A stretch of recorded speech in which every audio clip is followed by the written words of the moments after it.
Pria berinisial LN, 61, tewas ditelan ular piton panjang 8 meter di Kelurahan Majapahit, Kecamatan Batauga, Kabupaten Buton Selatan, Sulawesi Tenggara, Sultra, Sabtu, 5 Juli 2025. Pria yang sehari-hari bekerja sebagai petani tersebut ditemukan berada di dalam perut ular pada Sabtu sore.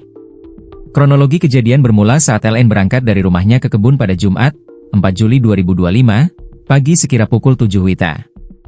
Hingga Sabtu, 5 Juli 2025, siang, LN tak kunjung pulang ke rumahnya.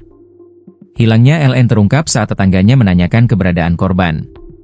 Kebetulan pada Sabtu pagi, LN memang sudah memiliki janji dengan tetangganya tersebut. Namun, pihak keluarga menyebut bila LN belum pulang dari kebun sejak Jumat pagi. Melihat sesuatu yang ganjil, keluarga pun lantas mencari keberadaan LN di kebun. Sesampainya di kebun, keluarga LN hanya mendapati sepeda motor korban yang terparkir di pinggir jalan. Selanjutnya, keluarga bersama warga sekitar mencari keberadaan LN. Beberapa ratus meter dari pondok kebun korban, warga menemukan seekor ular piton dengan perut besar pada pukul 4.30 WITA.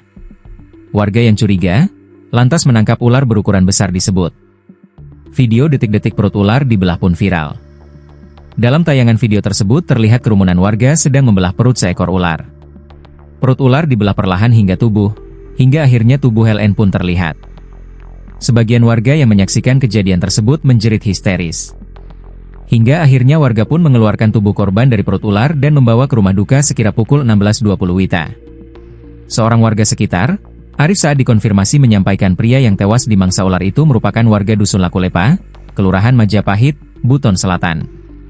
Korban dari Lakulepa, Majapahit, ditemukan sudah tertelan piton di musim penghujan, ujar Arif.